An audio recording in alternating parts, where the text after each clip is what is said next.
C'est ce modèle de société qu'ils ont choisi et qu'ils doivent s'efforcer de bâtir pour notre pays. C'est avec tous ceux qui partagent cet idéal social-démocrate que nous devons tisser nos alliances, partager nos ambitions pour notre beau pays en nous battant chaque jour pour le consensus national, la solidarité et la justice sociale.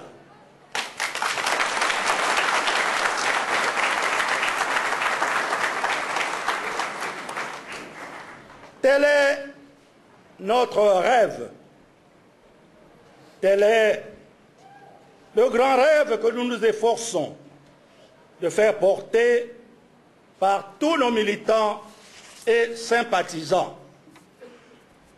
Enfin, c'est cette social-démocratie-là, avec ses principes et ses règles de vie, que nous voulons pratiquer au RDD avec pragmatisme, sans dogmatisme aucun, parce que chez nous, la social-démocratie n'est pas le nouveau slogan à la mode, mais une manière d'être et de penser la société.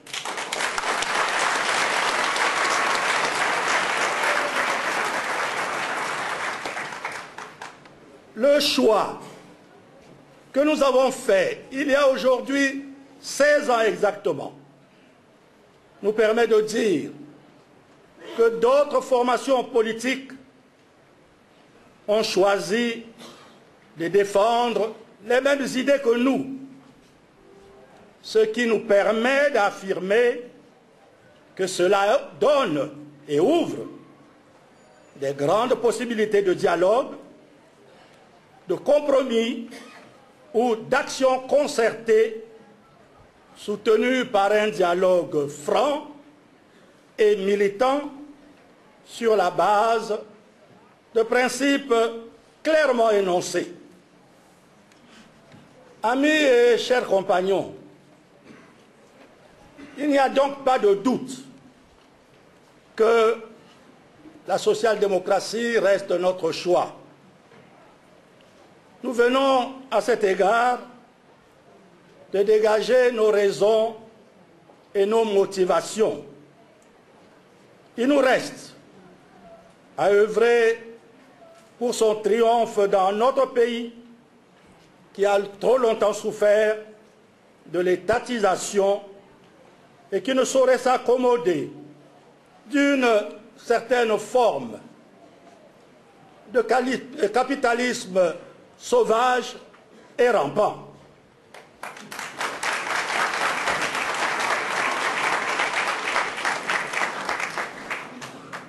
Il est clair que pour atteindre cet objectif, nous ne pourrons pas aller seuls sur la montagne. Une démarche raisonnable commande que nous le fassions avec ceux qui, au niveau national, pensent comme nous et partagent nos idées.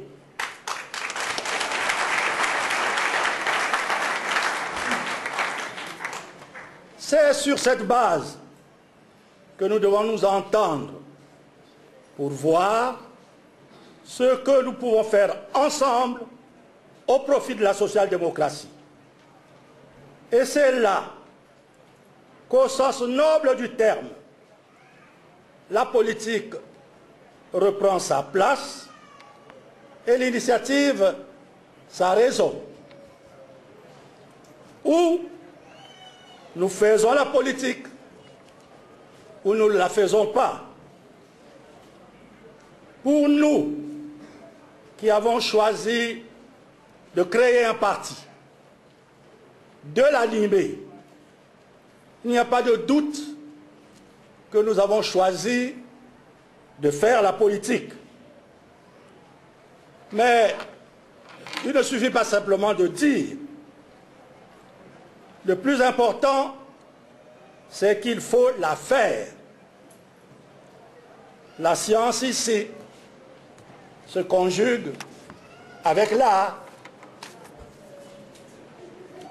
Comme à l'aube de toute révolution majeure, il nous appartient d'abord d'en mesurer l'urgence, d'en nommer les acteurs, d'en définir les valeurs et d'en imaginer les institutions dans la modestie du quotidien et la démesure de l'idée. Maintes forces positives poussent dès aujourd'hui à l'instauration d'un monde vivable pour tous. Les vertigineuses découvertes des sciences, les formidables progrès des techniques feront de plus en plus prendre conscience à un nombre croissant de gens que le monde est un village et que l'abondance est possible, tout comme il est possible à tous de vivre bien plus longtemps et bien mieux. Ne vivons pas dans le mode de la rareté, où autrui est un rival, l'ennemi qui vient disputer les biens rares, celui contre qui se construit la liberté, contre qui il ne faut pas partager. Ce que nous cherchons, c'est qu'il nous faut au contraire vivre dans le mode de l'abondance, vers l'économie de l'altruisme, du don réciproque, du service public, de l'intérêt général.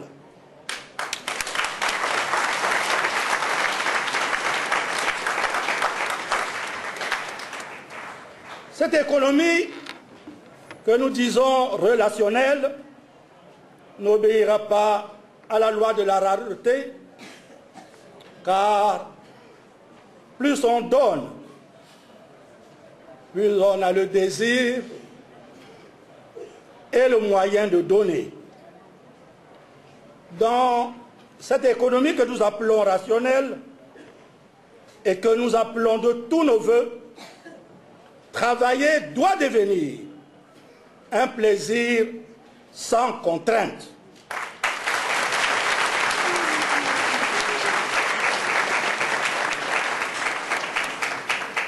C'est pourquoi nous pensons fortement que dans le cadre de cette économie relationnelle, les partis politiques et les syndicats seront les premières entreprises relationnelles.